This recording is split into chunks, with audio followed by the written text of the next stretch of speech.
म्हणतात विपाये आठवला चित्ता लई दे आपली योग्यता हे असो दया ते प्रशंसिता लाभुआथी.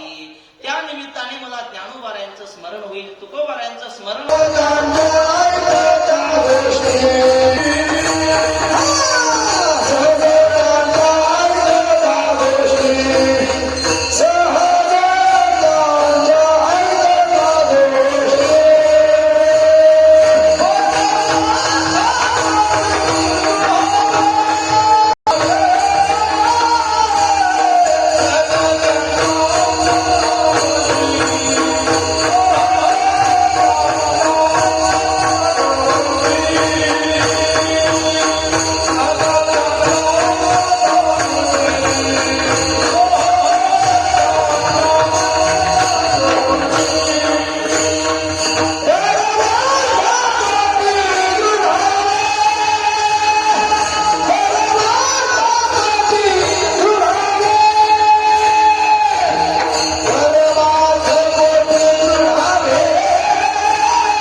भगवान रामचंद्र प्रभूच्या जीवनात घडलेला प्रसंग. भगवती सीता मातेला रावणाने नेलं आणि सीता शोधासाठी हनुमंत समुद्रावरून उड्डाण करत चालले होते आणि त्या समुद्रामध्ये एक मैनाद्री नावाचा पर्वत, त्याला वाटलं मारुतीरासारखा महात्मा आपल्या जवळून चालला आणि त्याची जर आपल्याला भेट झाली नाही पुन्हा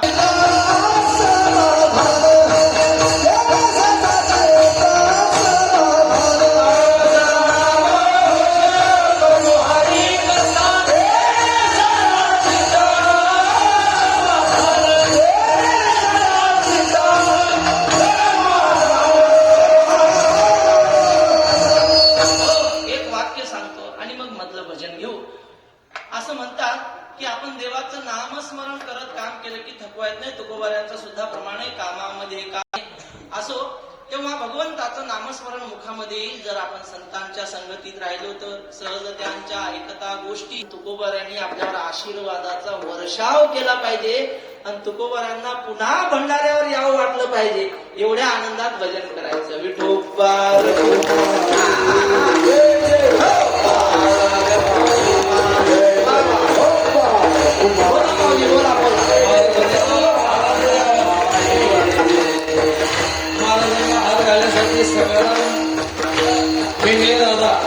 दादा आवारी, बाळू घाटे, शिवाजी माशे, विक्रांत पवार, सुरेश भाऊ भोयर, राजा भाऊ विनोदे, माजी मंत्री बाळासाहेब भेगडे,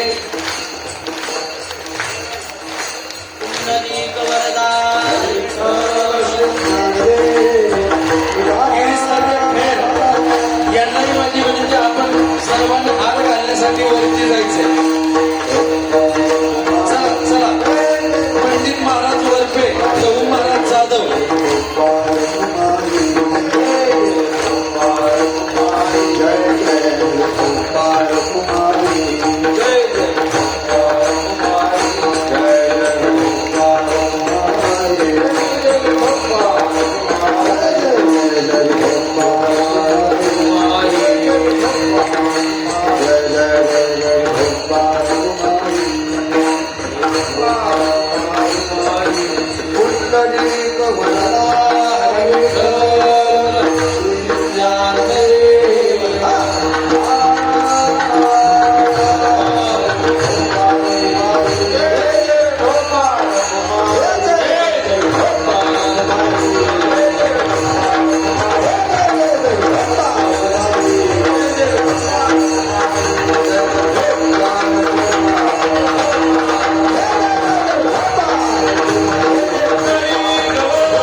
की माझ्या मागे खाली बसलेल्या सगळ्या श्रोत्यांनी म्हणजे पुरुषांनी पहिल्यांदा म्हणायचं हा. जय ढोबार कुमाई, जय ढोबार कुमाई. आता तुम्ही थांबा. आता फक्त लाडकी बहीण योजना. जय ढोबार कुमाई, जय ढोबार कुमाई. आता इमानदारीनं सांगा कुणाचं चांगला का बरं? सगळ्यांची जेवण राहिली पण त्यांचा आवाज मोठा आला. त्याचं कारण असं आहे, देवाने दिलेला गुण आहे महाराज.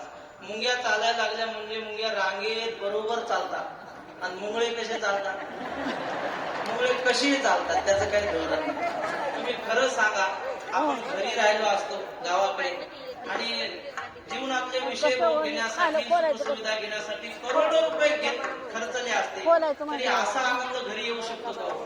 हा भजनाचा आनंद घरी नाही मारला. हा आनंद घ्यायचा असेल तुकोबाराय म्हणतात, अहो घरी काय स्वर्गात सुद्धा असा आनंद नाही. विठ्ठल विठ्ठल म्हणा वेळोवेळा, हा सुख सोहळा स्वर्गी नाही.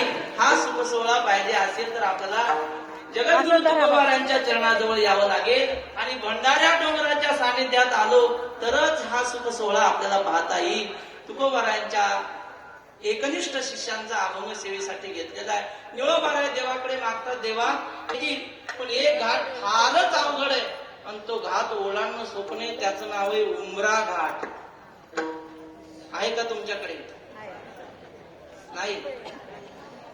उमरा नावाचा घाट आहे, तो ओलांडणं कठीण आहे. प्रत्येकाच्या घरी येतो घाट. आपण देऊला जायचं म्हणलं की पहिला तो घाट आडवा येतो. नाही नाही, आपल्याला थंडी सहन होणार नाही, आपली तिथं राहायची व्यवस्था नाही, असं म्हणून तो घाट आपल्याला आडवतो. पण एकदा तो घाट ओलांडून आपण आलो की मग आपल्याला देवाची भेट होते.